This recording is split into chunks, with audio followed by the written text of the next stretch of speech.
기간 동안에는 좀 특별한 말씀을 드리려고 제가 그렇게 말씀을 드렸습니다. 지난번에는 베드로에 대한 이야기를 좀 드렸죠. 여러분, 베드로가 열정이 있는 사람이었지만 성령이 임하기 전에는 그가 막 자기의 열정으로 뭘 해보려고 했지만 결국 실패하고 예수님을 부인하고 저주하고 그래서 처절하게 무너졌던 그의 삶을 하나님께서 성령으로 기름 붓고 나니까 완전히 다른 인생이 되어서 그의 남은 인생을 주님을 위하여 자기의 전생애를 드리는 멋진 인생으로 변화됐다고 말씀드리면서 우리는 열정으로만 되는 인생이 아니고 하나님의 영으로 기름 부어져야 우리가 그런 일들이 가능하다, 이런 말씀을 드렸습니다. 그래서 우리 진교회 모든 사랑하는 성도 여러분에게 주의 영이신 성령이 충만하게 기름 부어지기를 주의 이름으로 축복합니다.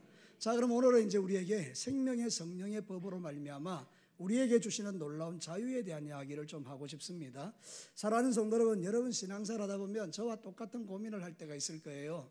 나는 목사인데 어떤 때 생각해 보면 이게 내가 이래가지고 되겠나, 뭔가 이게 또 조금 또 달라야 되는 거 아닌가, 나는 왜 이러지, 아무리 노력해도 안 되고 힘들어도 안 되고 나 이게 정말 신앙생활이 맞나, 막 그러면서 고민하는 분들이 있잖아요. 여러분들 가운데도 그런 분들이 있는 것 같아요. 뭔가 이렇게 열심히 하기는 하는데 주일날 막 이렇게 열심히 하고 또 신앙이 있는 것처럼 보이는데 일주일의 삶을 딱 돌아보면 세상에 나가서는 엉망으로 사는 내 모습을 보면서 신앙과 삶이 이렇게 탁 분리돼 가지고 그것 때문에 이게 정말 내가 이러다 천국이나 가겠나, 그런 고민을 하는 사람들이 많이 있지 않습니까? 그죠? 근데 오늘 성경은 바로 그 이야기에 대해서 우리에게 그런 고민을 할 이유가 없다라고 우리에게 말하고 있는 내용입니다. 자, 성경 본문으로 한번 돌아가 보겠습니다. 8장 1절에 우리에게 뭐라고 말합니까? 한번 읽어보죠. 시작. 그러므로 이제 그리스도 예수 안에 있는 자에게는 결코 정죄함이 없다. 여러분, 정죄함이 없다라는 말 앞에 반드시 누가 있어야 됩니까? 그리스도 예수 안에 있는 사람.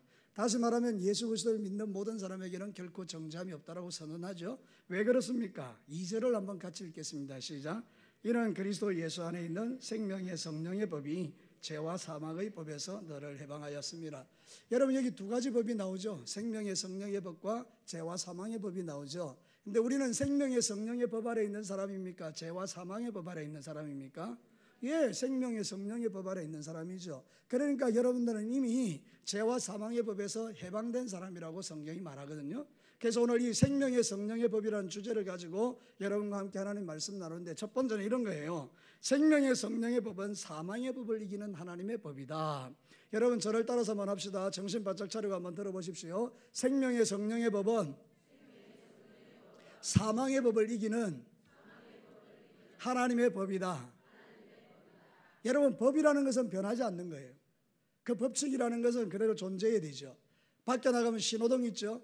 자, 신호등 한번 봅시다. 빨간불은, 정신 바짝 차리고 들어보시죠. 빨간불은 가면 안 돼요. 파란불은 가야 돼요. 이건 안 바뀌는 거잖아요. 만약에 어느 날 나도 모르는 사이 법이 바뀌었어요. 그래서 빨간불은 건너면 돼요, 안 돼요? 안 되죠. 근데 나도 모르는 사이 법이 바뀌었어요. 그래서 빨간불에 건너가라는 거예요. 여러분, 빨간불에 건너가면 어떻게 되죠? 죽어요. 그러니까 여러분, 법은 바뀌면 안 되는 거잖아요. 이 생명의 법이라 그 말이에요. 그러니까 여러분, 우리가 신앙의 삶을 살아갈 때 이 생명의 성령의 법은 우리에게 분명히 뭔가 주는 메시지가 있다는 거예요. 한번 들어볼까요?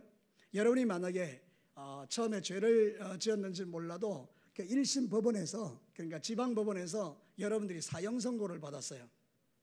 그래서 판사가 너 사형이야. 그래서 이제 죽어야 돼요.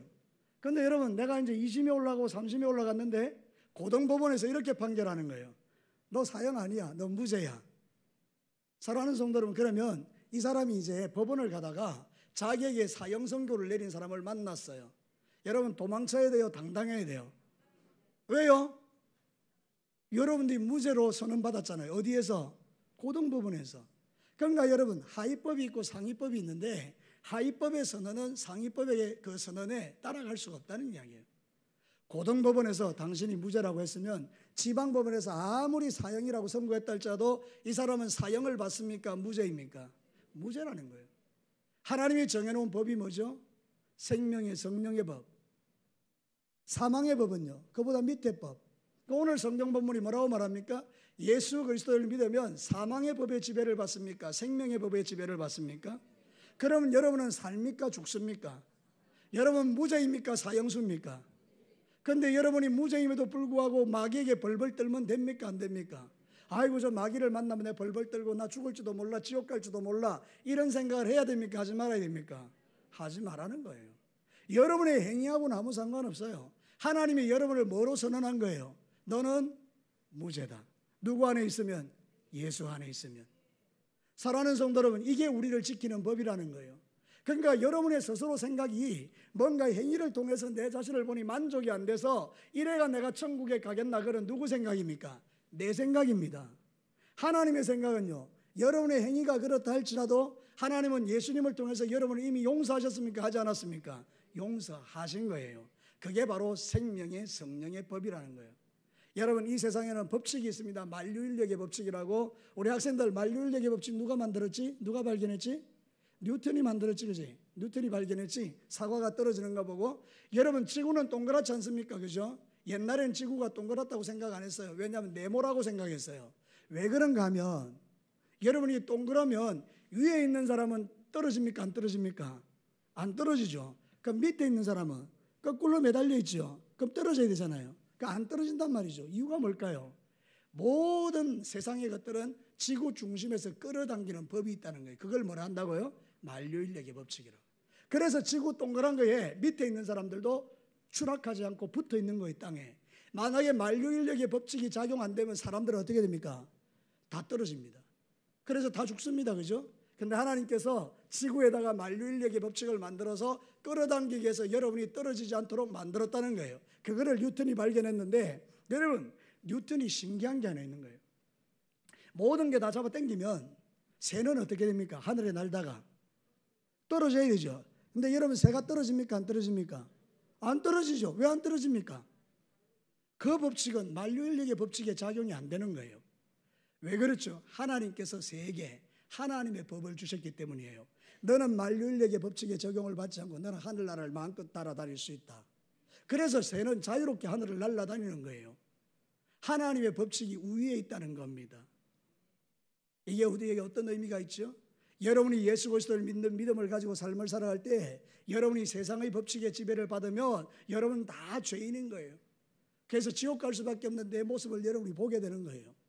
오늘도 거짓말하고, 오늘도 나쁜 짓 하고, 오늘도 말씀대로 못 살고, 오늘도 여러 가지 일을 못하고, 그래서 내가 생각해 보니까 야, 이래가지고 내가 지옥 가는구나.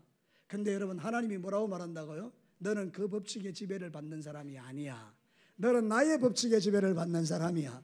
자, 이 말이 여기까지 이해가 되신 분들은 제가 물어볼게요. 여러분은 생명의 성령의 법의 지배를 받습니까? 사망의 법의 지배를 받습니까? 생명의 성령의 법의 지배를 받죠? 그럼 여러분은 지옥 갑니까? 천국 갑니까? 당연히 천국 가죠. 그럼 여러분의 마음속에 들어오는 생각은 뭡니까? 이러다 나 지옥 가는 거 아닌가? 그건 누가 주는 법입니까? 마귀가 주는 법이라. 그러니까 여러분들은 정말 정확하게 예수 그리스도를 내 인생의 주로 모셨다면 여러분은 앉아나 일어나나 어디를 가든지 간에 누구의 자녀죠? 하나님의 자녀. 생명의 성령의 법의 지배를 받는 자녀이기 때문에 여러분은 절대로 지옥 가지 않는 법이라고 오늘 성경이 가르치는 거예요. 행위하고 아무 상관없습니다. 노력하고 아무 상관없습니다. 여러분이요, 이런 지배의 법을 받지 않으면요, 날마다 정죄받습니다. 한번 생각해 볼까요? 여러분들이 성경 10장 읽기로 결정했어요. 첫날에는 10장을 읽어요. 둘째 날 또 10장 읽어요. 셋째 날 되니까 못 읽었어요. 그러면 어떻게 되죠? 이제 그 다음날 읽어야 되니까 몇 장 읽어야 돼요? 20장 읽어야 돼요. 그죠? 그래서 새가 만발이 빠지도록 20장을 읽었어요. 근데 그 다음날 이제 또 10장 읽었어요. 그 다음날 또 읽었는데 그 다음에 못 읽었어요. 그래서 자꾸 밀리다 보니까 나중에 열흘을 밀렸어요. 몇 장 못 읽은 거예요? 100장. 그럼 여러분 어떻게 됩니까? 그때부터 정죄받는 거예요. 아이고, 내가 이 집사가 돼가지고 목사가 돼가지고 이 10장 읽어야 이것도 못 읽고 내가 그러면서 에이씨 안 읽어 이렇게 되는 거잖아요. 사랑하는 성도 여러분, 생명의 성령의 법의 지배를 받지 않으면 모두가 다 사망의 법에 빠져서 그런 고민을 한다는 거예요. 하나님이 언제 여러분에게 10장 읽으라고 강요하신 적 있습니까? 아니에요. 내가 그렇게 한 거예요. 내가 내 의지와 내 노력으로. 한번 물어봅시다. 여러분이 막 기도하는데 성령 하나님께서 여러분에게 너 성경 100장 읽어야 내 아들이다 이랬습니까? 아니에요. 그래서 우리는 신앙생활 할 때 이런 부분에서 좀 자유하셔야 된다 이런 뜻입니다. 어느 날에는 성경이 읽어지다가 어느 날 읽어지지 않기도 하고, 어느 날에는 성경이 10장 읽었는데 어떤 한 장이 읽어지기도 하고, 그 안에서 성령 안에서 자유함을 누리면 된다 그런 뜻입니다. 사랑하는 성도로 오해는 하지 마십시오. 그럼 내 마음대로 살아도 된다, 그런 뜻은 아닙니다. 나중에 한번 들어보시기 바랍니다. 지금 중요하게 이야기하고 있는 건 뭔가 여러분에게 자유를 주는 것입니다. 모든 만물이 만유인력의 법칙의 지배를 받을 때 새는 그 지배를 안 받습니다. 누구의 법을 따르기 때문입니까? 하나님의 법을. 그래서 새는 창공을 마음대로 날아다니는 것입니다. 마찬가지로 이 세상의 모든 사람은요, 사망의 법의 지배를 받습니다. 그들의 죄 때문에. 그래서 그들은 끌어당기는 지옥의 힘 때문에 영원한 지옥불에 들어가게 되어 있습니다. 그들은 천하 없어도 지옥 갑니다. 그런데 예수 그리스도를 믿었습니다. 이제는 나는 사망의 법과 상관없는 어떤 법의 지배를 받게 됐다고요? 생명의 성령의 법. 1심에서는 사형 선고 받았는데 2심에서는 뭘 받았다고요? 무죄. 최종 대법원에서 무죄 판결이 났습니다. 그러면 나는 더 이상 사형받는 자가 아니고 사는 자예요. 그러니까 여러분, 오늘 이 성경 본문을 통해서 여러분들은 그 믿음을 가지라는 거예요. 하늘의 법칙이 있어요. 마태복음 10장 29절 한번 볼까요? 참새 2마리가 한 아세리온에 팔리지 않느냐. 그러나 너희 아버지께서 허락하지 아니하시면 그 하나도 땅에 떨어지지 않는다. 땅에 떨어지는 게 세상의 법인데 하나님은 참새를 땅에 떨어지게 합니까? 안 합니까? 안 하게 한다는 법을 지금 말하고 있는 거예요. 고린도전서 15장 55절과 57절을 볼래요? 사망아 너의 승리가 어디 있느냐? 사망아 네가 쏘는 게 어디 있느냐? 사망이 쏘는 것은 죄요 죄의 권능은 율법이라. 우리 주 예수 그리스도로 말미암아 우리에게 뭐를 주시는? 승리를 주시는 하나님께 감사한다. 예수님이 아니면 우리는 다 사망의 법의 지배를 받습니다. 사망이 쏘는데도 다 총에 맞아서 죽어야 됩니다. 그런데 여러분, 우리는 그렇지 않다는 것입니다. 우리를 누가 다스리기 때문입니까? 예수 그리스도. 우리가 지배하는 법이 뭐라는 거죠? 생명의 성령의 법. 그러니까 여러분도 오늘도 이 땅의 삶을 사는 날 동안에 여러분을 정죄하는 그 어떤 정죄에도 여러분이 마음을 주지 말기를 바랍니다.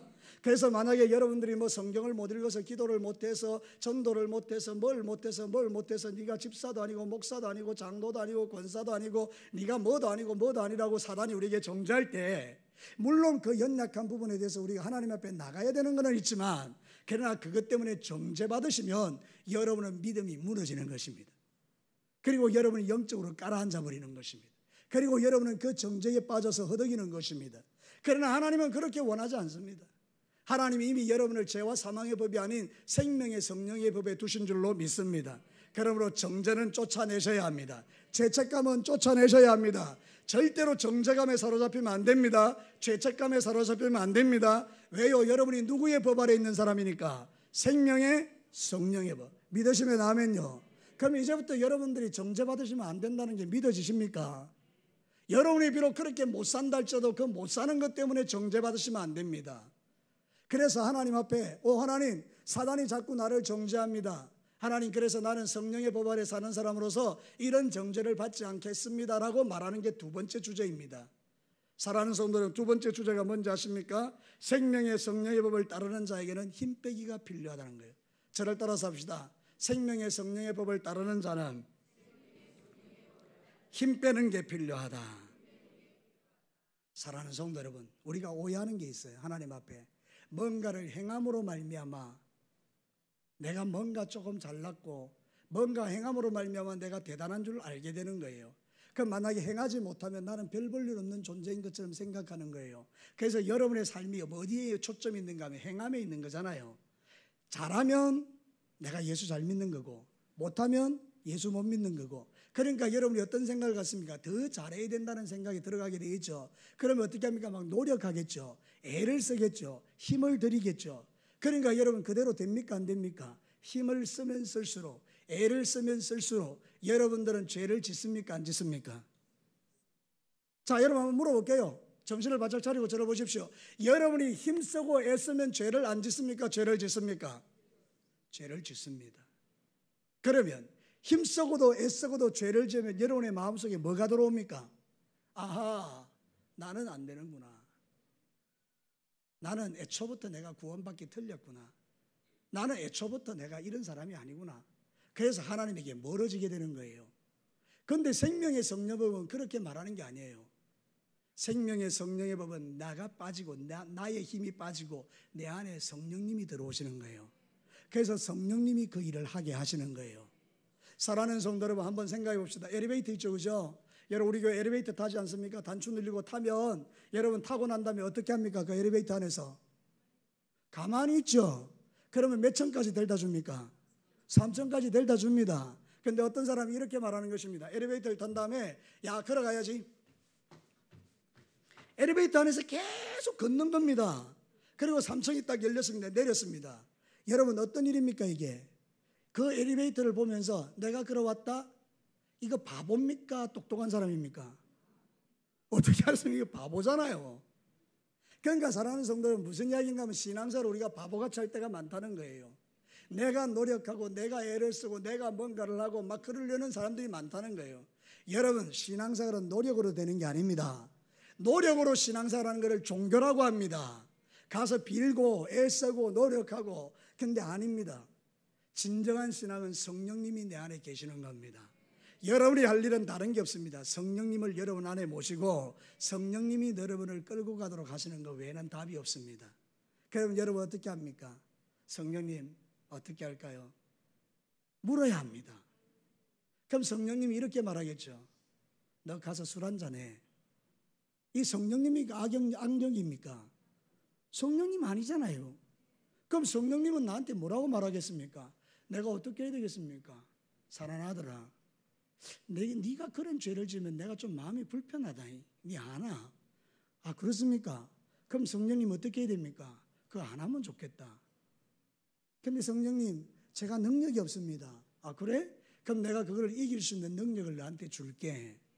그래서 성령님과 교제하는 중에 성령 하나님께서 우리에게 주시는 힘으로 술도 끊고 담배도 끊고 세상도 끊고 죄도 끊어지는 게 내 힘으로 됩니까? 성령님으로 됩니까? 그렇죠. 이거라는 거예요.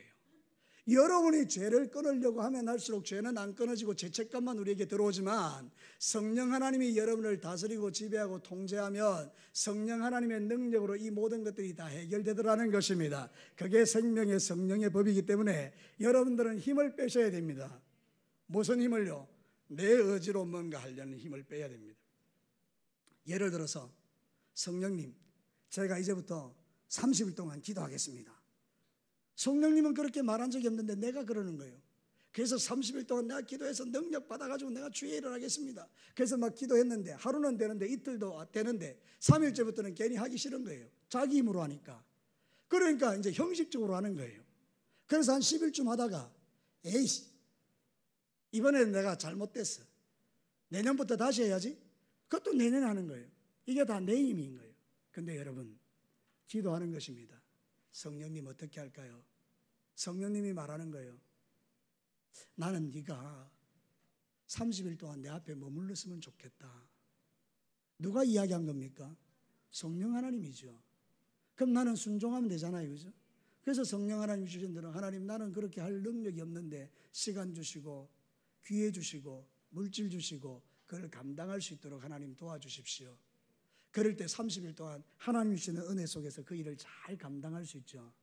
그러면 어떻습니까? 내 안에 참된 자유가 부어지는 거예요. 우리가 힘을 빼라는 말이 그 말입니다. 우리가 노력하면 노력할수록 거두는 게 뭔지 아십니까? 육체의 열매입니다. 갈라디아서 5장 19절과 21절을 한번 보시겠습니까? 육체의 일은 분명하니 곧 음행과 더러운 것과 호색과 우상숭배와 주술과 원수 맺는 것과 분쟁과 시기와 분냉과 당짓는 것과 분열함과 이단과 투기와 술취함과 방탕함과 또 그와 같은 것이라. 이게 뭔가 하면 내가 노력하면 할수록 내게 열매 맺는 게 이런 것들이라는 거예요. 나는 그렇게 안 하려고 하면 할수록 더 많이 죄 짓는 게 이런 거라는 거예요. 성령님이 내게 역사하지 않기 때문에. 그런데 여러분이 성령의 법 아래 있잖아요. 그럼 하나님 앞에 계속 하나님께 나가서 교제하고 그분의 인도함을 받잖아요. 그럼 여러분에게 맺히는 게 뭡니까? 성령의 열매입니다. 성령의 열매가 뭐죠? 사랑과 희락과 화평과 오래 참음과 자비와 양성과 충성과 온유와 절제. 내가 노력하면 거두는 게 육체의 열매지만 성령님이 나에게 역사하셔서 거두게 하면 놀라운 열매들이 맺혀진다는 거예요. 그래서 우리는 힘을 빼야 돼요. 죄송하지만 저는 수영을 못해요. 전 낙동강변에서 자랐는데도 수영을 못해요. 제가 최장거리로 수영한 게 10m입니다. 엄청 간 겁니다. 근데 여러분 수영하는 사람이 그러더라고요. 수영을 잘하려면 뭘 빼라? 힘 빼라. 여러분 좀 하시는가 봐요? 힘 빼라. 여러분 수영을 하면 법칙 두 가지가 작용된대요. 만류인력의 법칙과 부력의 법칙. 만류인력의 법칙은 뭐죠? 끌어당기는 거. 그러니까 여러분, 끌어당기니까 안 빠지려고 발부둥 치는 거 아닙니까? 근데 부력의 법칙은 뭐죠? 가만히 힘 빼면 떠오르는 거예요. 그러면 수영하는 사람은 어떤 법칙에다 자기의 삶을 맡겨야 되죠? 부력의 법칙에다가 힘 빼면 떠는 거예요. 우리도 마찬가지입니다. 여러분이 시도하는 그 모든 노력, 하나님이 말씀하지도 않았는데 내가 열심히 노력하는 그 모든 것을 힘을 빼버리면 이제는 성령님이 여러분 안에서 일하십니다. 그래서 여러분에게 은혜도 주시고 능력도 주시고 힘도 주시고 감당할 마음도 주시고 환경도 주시고 모든 걸 주는 거예요. 그러니까 우리는 끊임없이 주님 앞에 물어야 합니다. 누구에게? 성령님에게. 생명의 성령의 법을 따르는 사람들은요, 성령의 인도함을 받으셔야 합니다. 그래서 날마다 성령님 나 뭐 할까요? 그러면 성령님께서 나를 인도해 가세요. 자, 여러분, 성경의 시편에 보면 시편 기자가 이렇게 말합니다. 시편 55편 22절에 내 짐을 여호와께 맡기라. 그가 너를 붙드시고 의인의 요동함을 영영히 허락하지 아니하리로다. 내가 짐을 맡기면 어떻게 한다고요? 하나님이 맡아주시고 요동하지 않도록 붙들어 주죠. 내가 할 일은 뭡니까? 모든 짐을 맡기는 거. 하나님이 할 일은요, 내 삶을 평강으로 요동하지 않도록 인도하는 거예요. 그러니 여러분, 여러분의 인생 가운데 여러분이 스스로 하려고 하는 게 얼마나 어리석은 일입니까? 여러분이 만약에 뭔가 못하는 게 있으면 하나님께 물으십시오. 하나님, 저는 기도를 못해요. 성령님 어떻게 하면 되겠습니까? 그렇게 기도하는 중에 성령 하나님이 지혜를 주십니다. 여러분이 만약 전도를 못해요. 목사요, 나 성령님 전도를 못하는데 어떻게 해야 되겠어요? 성령님께서 여러분에게 역사하시면요, 전도할 수 있는 기회를 주는 거예요.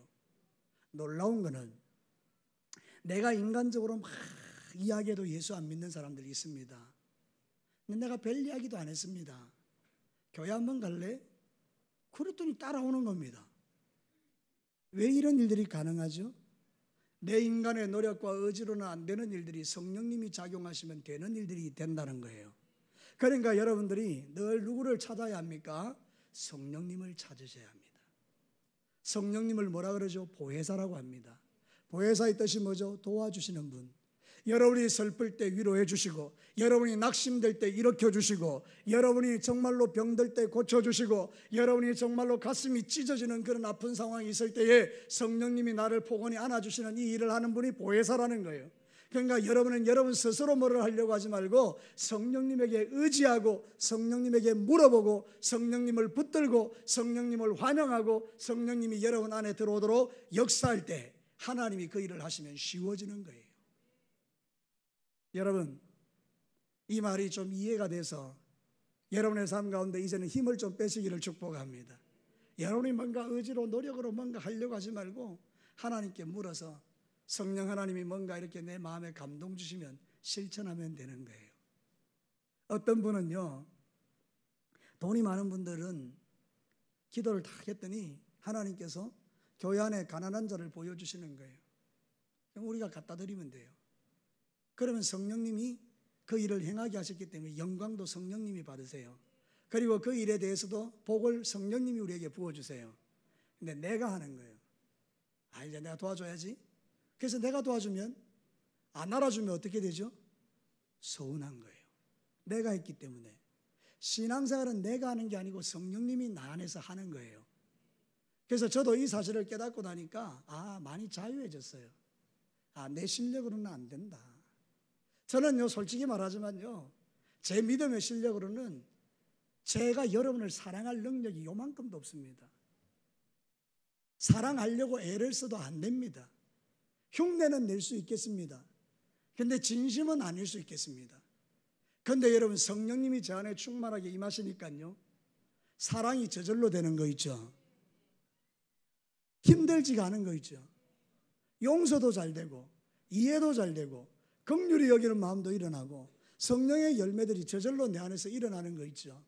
그러니까 여러분, 신앙생활은 어려운 게 아니고 쉬운 거예요. 신앙생활은 내가 하는 게 아니고 누가 하는 거라고요? 성령 하나님이 내 안에서 나를 통하여 하시는 거예요. 그래서 여러분, 생명의 성령의 법의 지배를 받는다는 말이 뭔가 하면 나는 힘이 빠지고 내 안에서 성령님이 일하신다. 자, 이제 저를 따라서 한번 합시다. 성령 안에서 사는 사람은 자기의 힘을 빼고 성령님이 일하게 하신다. 이해가 되십니까? 믿어지세요? 그 여자분 이제 그렇게 신앙생활 하세요. 내가 뭔가를 하려고 막 이렇게 하다가도 아니지. 내가 하는 게 아니지. 성령님이 하셔야 되지. 그럼 물어봐야 돼. 성령님 오늘 내 뭐 할까요? 아침에 눈 뜨면 제일 먼저 해야 될 일이 뭐죠? 성령님 뭐 할까요? 우리 CU의 사장님은요, 아침에 CU에 들어서 문 열고 제일 먼저 해야 되는 게 뭘까요? 어느 것부터 정리할까요? 성령님. 이게 아주 쉬운 것 같지만 그런 거예요. 공부하는 학생은요, 학교에 딱 들어가면서 성령님, 오늘 내가 무슨 과목부터 공부를 할까요? 이렇게 하나님께 묻기 시작하면 훈련이 되죠. 훈련이 되면 그때부터는 쉬워지는 겁니다. 하나님이 하게 하신 일을 하면 되고 하지 말라는 건 안 하면 되니까. 이게 여러분들은 애초부터 시작되지 않았던 일들이기 때문에 어려울 수 있겠지만 지금부터라도 여러분들이 여러분의 의지를 내리고 힘을 빼버리면 성령님이 이제 여러분을 다스려 가십니다. 그러면 여러분들은 그 성령님 안에서 자유함을 누리게 됩니다. 그것이 바로 생명의 성령의 법의 두 번째 특징입니다. 세 번째 특징이 뭔지 아십니까? 이게 중요한데요. 생명의 성령의 법을 따라 사는 사람은 성령님의 인도를 신뢰하는 것입니다. 자, 저를 따라서 합시다. 생명의 성령의 법은 성령님이 하시는 일을 신뢰하는 것이다. 여러분 잘 보십시오. 제가 지금 이제 하나님의 말씀을 대언하는데 여러분 안에는 많은 생각들이 있을 거예요. 아, 그렇지. 나는 이제 성령의 법의 지배를 받으니까 사망의 법과 상관없지. 근데 목사님이 가만히 있으라 그러네. 그럼 나 어떻게 하지? 막 이런 생각이 들잖아요. 근데 여러분 생각해 보십시오. 내가 뭔가를 하려고 시도하는 것 자체가 가만히 있으면 불안한 거예요. 그러니까 여러분이 자꾸 뭐 일을 벌리는 거예요. 이것도 하고 저것도 하고. 주님은 그렇게 말씀하신 적이 없는데 내가 괜히 막 설치는 거예요. 그러다가 안 되면 어떻게 됩니까? 좌절하는 거예요. 그래서 아이고 나는 이게 신학이 이게 뭐지? 근데 여러분 성령님의 인도에 맡기고 하나님이 나에게 주시는 것은 좋은 것이라는 것을 믿으라는 거예요. 그래서 여러분이 때로는 하나님께서 가만히 계시면 여러분도 가만히 계시면 돼요. 근데 하나님이 여러분에게 말씀하시는 거예요. 성령님이 너 오늘 이거 할래? 예 알겠습니다. 순종하면 되는 거예요. 여러분 하나님을 신뢰한다는 게 어떤 의미인지 보시겠습니까? 어린아이들 있잖아요. 아버지가 집에 오면 막 달려들어서 품에 팍 안기죠. 대단한 믿음이에요. 아버지가 자기를 뭐 해줄 걸 알기 때문이에요. 안아줄. 그 여러분 한번 예를 들어 봅시다. 아이가 막 아버지가 오는데 막 달려가 전속력으로 달려오는데 아버지가 싹 피했네. 그럼 어떻게 됩니까? 그런 아버지 있습니까? 그런 아버지는 세상에 없습니다. 아이가 달려오면 그냥 딱 품에 안아주는 거예요. 그럼 아이는 그 품에 팍 안겨가지고 너무 행복한 거예요. 세상에서 가장 믿음이 좋은 아이들이요 갓난아이래요. 여러분 갓난아이는요 아버지 품에 딱 안겨있는데 그 높은 데 안겨있잖아요. 그러면 이 아이에게 생각이 많은 거예요. 우리 아버지가 이거 놓으면 어쩌지? 땅바닥에 떨어지면 죽잖아요. 그런 아기들 있습니까? 아무도 없어요. 자기 아버지가 자기를 절대로 놓지 않을 거라는 믿음이 있기 때문에 그래요. 제가 어릴 때 아이를 키울 때요 아이를 이렇게 무덤을 태웠어요. 근데 우리 아이가요 내려줘 내려줘 이렇게 안 한다고요. 너무 즐거워한다고요. 그럼 이 아이의 마음속에 믿음은 뭐가 있는 거예요? 아버지는 나를 이렇게 무덤을 태운 다음에 절대로 나를 떨어뜨리지 않을 거라는 뭐가 있는 거죠? 신뢰가 있는 거예요. 그런데 여러분 한번 봅시다. 다른 아버지가 안 오면, 남 아버지가 안 오면, 전혀 모르는 사람이 안 오면요 예, 안 와요. 믿을 수가 없으니까. 나는 가끔 우리 서리한테 너무 마음 상할 때가 있어요. 얘가 내한테 오라 그러면 안 오는 거 있죠. 오늘도 안 오더라고요. 못 믿겠다는 거 아닙니까? 그 사랑하는 성도 여러분의 생애 속에서도 하나님에 대해서 그렇게 접근할 때가 있다는 거예요. 하나님을 못 믿으니 내가 하는 거예요. 내가. 무슨 이야기인지 아시겠습니까? 내가 뭔가를 이루어내야 되고 내가 뭔가 해야 되고 내가 뭔가를 잘 보여야 되고 내가 뭔가. 여러분 아이는 그 자체로 존귀합니다. 애가 뭘 잘해서 좋습니까? 아이는 아이라서 좋은 겁니다. 내 아이라서 좋은 것입니다. 세상 사람들이 다 그 아이가 별 볼 일 없는 아이라고 말해도요 그 별 볼 일 없는 아이를 가장 존귀하게 여기는 사람이 두 사람이 있습니다. 누굽니까? 아버지와 어머니입니다. 세상 사람들이 다 저 몹쓸 인간이라 그래도요 그 몹쓸 인간을 끝까지 기다려주는 사람이 있어요. 누굽니까? 어머니예요. 자식은 자식인 거예요. 마찬가지로 우리가 아무리 형편없는 삶을 살아도 생명의 성령의 법 아래 있으면 우리는 누구의 자식입니까? 하나님의 자식. 그래서 성령 하나님 우리에게 보내셔서 네가 성령 안에 있으면 내가 너를 멋진 길로 인도해 갈게. 그래서 우리를 끌고 가는 것입니다. 시편 131편 2절에 보면 실로 내가 내 영혼으로 고요하고 평온하게 하기를 젖대 나이가 그의 어머니 품에 있음 같게 하셨으니 내 영혼이 젖대 나이 같도다. 엄마가 그 아이가 엄마 품 안에서 최고의 행복을 누리는 것처럼 얘가 뭐 한 게 있습니까? 엄마 품에 안겨서 얘가 뭐 거기서 공부를 했습니까? 거기서 뭐 노가다를 했습니까? 거기서 아르바이트를 했습니까? 엄마 품에서 한 거 아무것도 없습니다. 이 아이는 뭐만 했다고요? 엄마 품에 안겨 있기만 한 거예요. 그런데도 그 아이에게 뭐가 주어진다고요? 평안이. 우리가 믿음의 길을 걸을 때에 하나님이 나에게 주시는 은혜가 그런 것입니다. 내가 예수님 안에 성령님 안에 머물러 있으면 하나님은 나에게 평안을 주시고 기쁨을 주시고 능력을 주시고 은혜를 주시고 신앙생활 할 수 있도록 도와주시는데 하나님이 도와주려고 하는데 지가 알아서 해버리는 거예요. 그리고 지가 알아서 자빠지는 거예요. 지가 알아서 피곤한 거예요. 지가 알아서 시험 드는 거예요. 지가 알아서 세상으로 나가버리는 거예요. 하나님은 손댄 적도 없어요. 하나님은 뭔가를 도와주려니까 자기가 그래버리는 거예요. 그러니까 여러분들이 제일 훌륭한 신앙생활을 하려면 하나님께로 가까이 가셔야 됩니다. 그리고 성령님을 의지하셔야 됩니다. 성령 하나님 오늘 뭐 하죠? 성령 하나님 나는 당신이 인도하시는 것을 나는 믿습니다. 설마 그것이 죽음의 자리를 할지라도 하나님은 나를 그곳까지 인도할 때는 목적이 있고 이유가 있고 뜻이 있는 줄로 압니다. 하나님께서 나의 모든 물질을 가져가신다 할지라도 하나님 거기에는 이유와 목적이 있는 줄로 믿습니다. 하나님 아버지 내가 이해할 수 없는 일들이 일어나도 하나님 그거 가운데 하나님이 인도하심이 있는 줄 압니다. 나는 성령님에게 순종합니다. 신뢰합니다. 하나님 나는 당신을 인정합니다. 그러면 하나님께서 그 인정하는 사람에게 나쁜 것 주시겠습니까? 여러분 같으면 자식에게 나쁜 거 주겠습니까? 아버지를 믿는데 어머니를 믿는데 여러분 그렇지 않습니다. 악한 자라도 좋은 것 주는 게 그게 부모입니다. 하물며 하늘의 아버지께서 구하는 자에게 좋은 것 주시지 않겠느냐? 그 좋은 것 성령을 말하는 것입니다.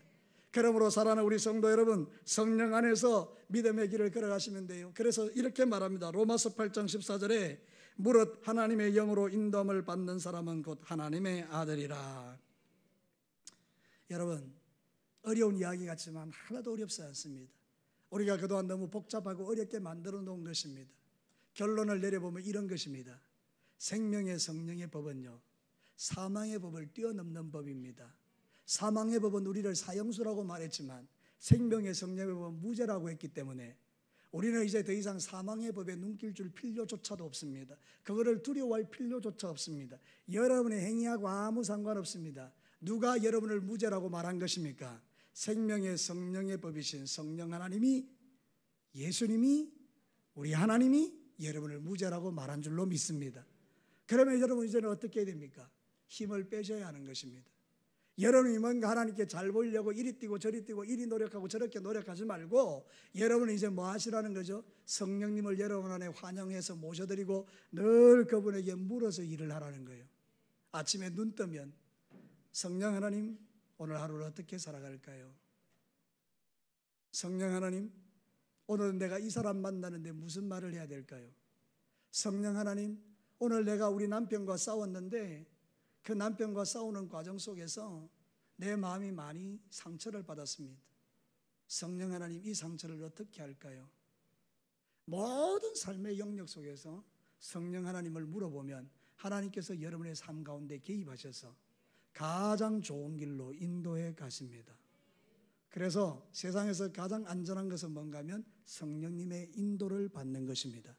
무릇 하나님의 영으로 인도함을 받는 자가 하나님의 자녀라. 하나님의 자녀는 성령의 인도를 받는 게 당연합니다. 그 품에 안겨서 평안을 누리도록 하나님 말씀하십니다.